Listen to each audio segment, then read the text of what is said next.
Hi, Ben here.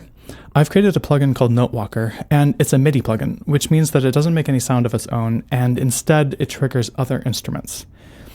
There are some key differences in how different DAWs handle this kind of plugin. So in this video, I'm going to be covering those differences in order to get you past any roadblocks you might run into while you're trying out the plugin. In Ableton, you can't put multiple instruments one after another, so you have to put Notewalker on one track, your instrument on another, and then set your instrument to receive its MIDI from Notewalker. First, you have to make your track tall enough that it shows all the options. This first menu is the input menu, which you can set to Notewalker. Then in the next menu, the input channel, you have to also set it to Notewalker. For monitoring, you need to set it to in. Then if you control or command click the arm buttons for both tracks, it should all work. In Cubase, since Notewalker is technically an instrument, you have to do the same thing as in Ableton, where you put Notewalker on one track, your instrument on another. Again, this is because you can't have multiple instrument plugins, one after another, on a single track. Let's say we've loaded Notewalker on one track, a piano on another. In the piano tracks routing section, there's an option to receive MIDI input from Notewalker. Then on the tracks, you have to arm Notewalker and then turn on the piano's monitoring. There's no need to arm it.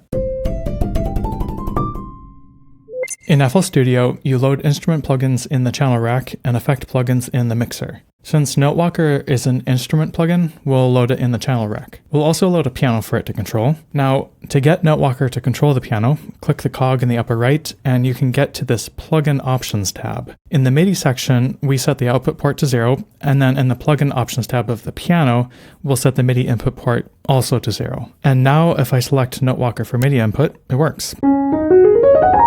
Unfortunately, built-in Fruity plugins, they don't have the Plugin Options tab where you can set their MIDI input. There's a second way to use Notewalker in FL Studio though, using Patcher, and this works for any kind of plugin. Let's say you put FL keys in a patcher. If you drag a Notewalker in before it, you can almost get it working. One last thing you need to do first though is set the MIDI output of Notewalker.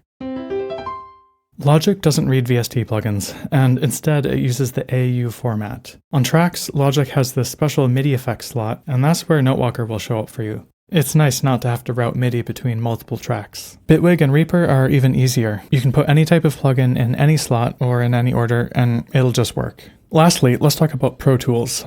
Pro Tools is technically not supported. There's no AAX version of Notewalker. However, if you really want to use Notewalker in Pro Tools, there's actually a simple way to do it using Plugin Buddy. It's a free wrapper plugin, and all you have to do is load it up, put Notewalker in one of the MIDI effects slots, then load your instrument of choice in the instrument slot.